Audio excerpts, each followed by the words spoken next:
ان عبادي ليس لك عليهم سلطان.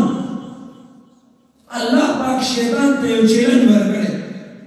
شیطان الله پاک ته چیلنج ورکړ، فبعزتك لأغوينهم اجمعين.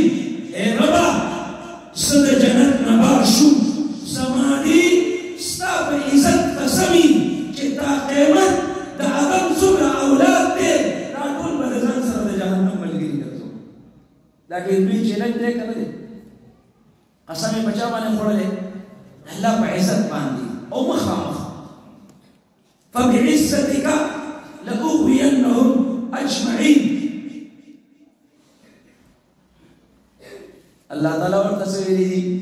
ان عبادي ليس لك عليهم سلطان.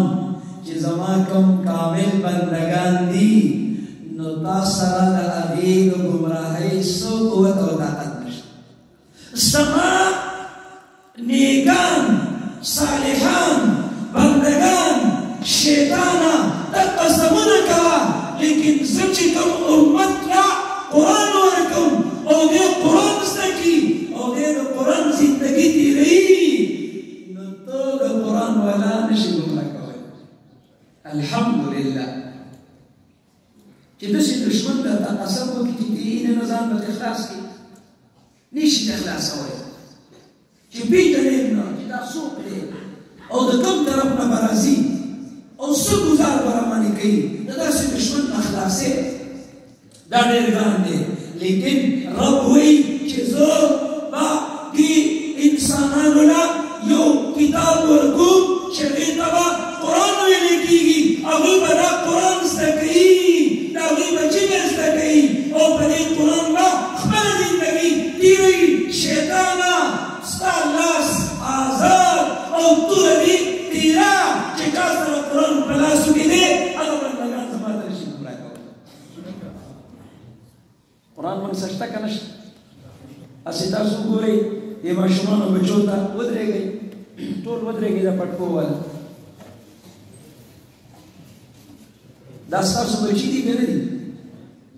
ستاسو دوی کې څه فرق دی؟ دوی قرآن ویلي که او اوس ته د قرآن علوم زده کوي.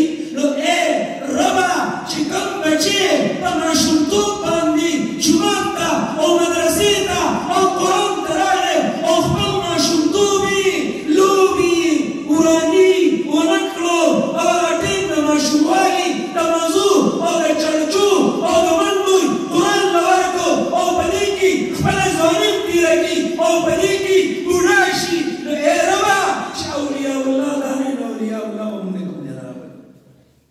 دا به اولیاء الله یې که نه وي؟ ماشومان څومره ورانې کوي، دا څنګه په ادب باندې ناست دا ماشوم یې ورګرځي لکې.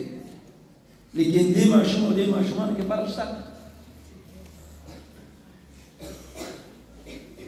شیطان د الله پاک نه یو مطالبه وکړه چې کله رب ورته دا آیات نازل کړه ان عبادي ليس لك عليهم سلطان.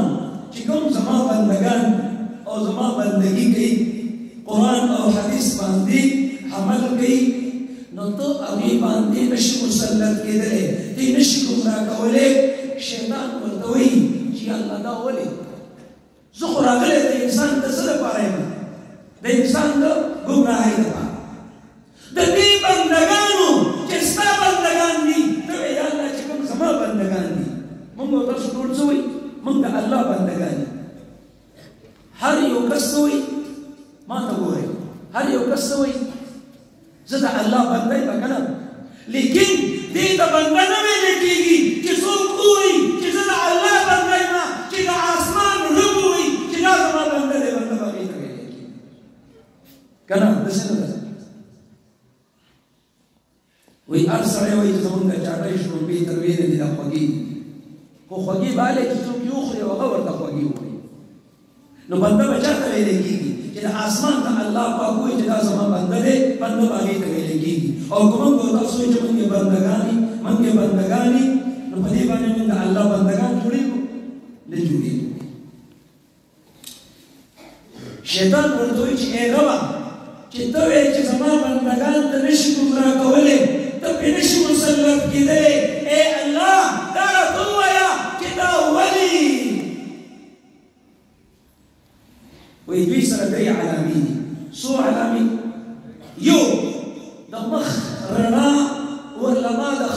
عرش ترنانه ورکړي سمې ورکړي ما ورله د مخونو رڼا د خپل عرش ترنانه ورکړي ده او د هغوی خټه ما د محمد رسول الله د خټې نه جوړه کړې ده.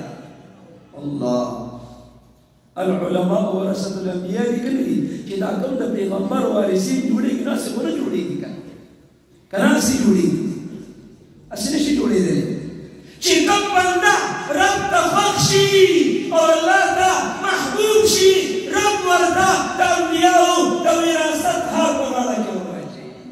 ما ورته ولې نه اچوي؟ دا څومره خلک دي اچوي ورته نه اچوي ورته علماو دې اچوي ولې الله ته خوښ شي. نو څه ورته وایي یا الله دا ولې اول ته کمی څه ویلي چې الله پاک ورته وایي چې د هغوی د بخښنه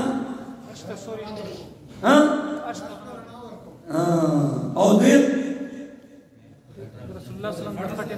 د هغوی خټه د چا د خټې نه جوړه ده ورته وایي ای ربه زه به یې په څه باندې پېژنم چې د هغوی د مخونو رڼا د عرش د رڼا نه او د هغوی خټه د حقا ایماندار د خټې نه جوړه ده زه به یې په څه باندې پېژنم. وایي هغوی کې به درې صفتونه وي که دا درې صفتونه پکې وو وایي یشه چې د مخونو رڼا یې د عرش رڼا ده او د هغوی خټه د نبي علیه السلام د خټې نه څو علامې اوس موږ به درس وګورو چې دا درې علامې په چا کې وو. څو علامې دي؟ درې علامې. اوله علامه څه ده؟ اول خو به خطا نه کوي اول خو به ګناه نه کوي اول خو به جرم نه کوي اول خو به بېلمازي نه کوي اول به روژه نه خوري اول به رشوت نه اخلي او که چېرته ګناه یې وکړه بنده دی خطا شو جرم یې وکړو فورا به په خپل جرم باندې پښیمانه کېږي چې د شپې جرم یې کړی تر سبا پورې دی رب ته توبه ایستلي او په جلا باندې به خپل جرم یې بند کړی. اوله علامه دا ده. تاسو کې څوک نسوار کوي نسوارو نه توبه وباسئ نه یې وباسئ که بوډاګان شول غاښونه مې ویستل په نسوارو باندې 2-3 غاښونه مې ویستل. تاسو کې څوک سګرټ څکي لازمي به څکي شته درکې نورو جرمونو والا به خامخا درکېږي که نه موږ خو اولیا نه یو که نه فرشتې نه پیغمبران یو. نو اوله علامې څه ده؟ اوله علامې ده من کې شته او که نه شته وګورو ځان ته چې آیا د سهار ګناه ما تر اوسه پورې د هغې نه توبه ایستلې او که نه مې ده ایستلې او د شپې د ګناه نه مې سهار توبه ایستلې که نه هغه رب چې ټوله شپه د شپې په آخر کې بنده ته د خپل لاسونه راوږده کړي خدایي لاسونه رحماني لاسونه ای زما بنده چې د ورځې دې کوم جرمونه کړي دي توبه راواچوله نه قبلون دی او چې سهار شي بیا ورته تر ماښامه پورې لاسونه نیسي ای زما بنده چې د شپې دې کوم جرمونه کړي ای بنده چې د شپې دې کوم فیسبوک کړی او کومې ویډیوګانې دي او د علماو د اهانت ویډیوګانې دې شیر کړي خیر دی ما به درته خدایي لاسونه رحماني لاسونه تر ماښامه نیولې خو ما ته توبه راواچوه. الله دومره رحیم دی په موږ او تاسو باندې.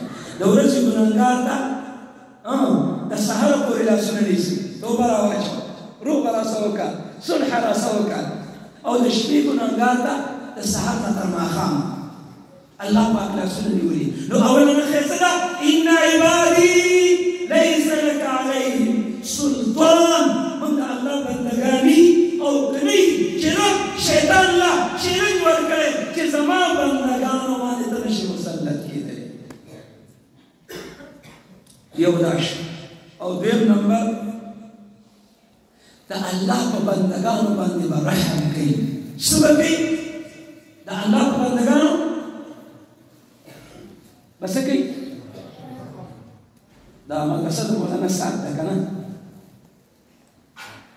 سعد دی؟ ښه څومره ماشومان دي؟ نه دا کوم چې دغه شي 40 ماشومان او ټول څومره دي 300 تاسو وایستئ چې د دې نه لوی رحم به څوک په دې کائنات کې پیدا کړي چې پردو بچو له زما ستا دروازه کې ودرېږي او سوال کوي دا رحم په چا کې شته ته د خپل بچي دپاره نه ودرېږي د چا په دروازه کې چې پیسې راکړه سوال نه کوي او عالم لګېږي زما ستا د بچي دپاره د 300 ماشومانو دپاره د کونډو په دروازو کې او د خانانو په دروازو کې او د فقیرانو په دروازو کې محمدي د وراثت ټولۍ خورئ چې ما ته چندره واچوه څه پکې ځان له بلډینګ جوړې نه ای پیغمبره ستا امت ته لا اله الا الله محمد رسول الله کلمه پرې چانده باندې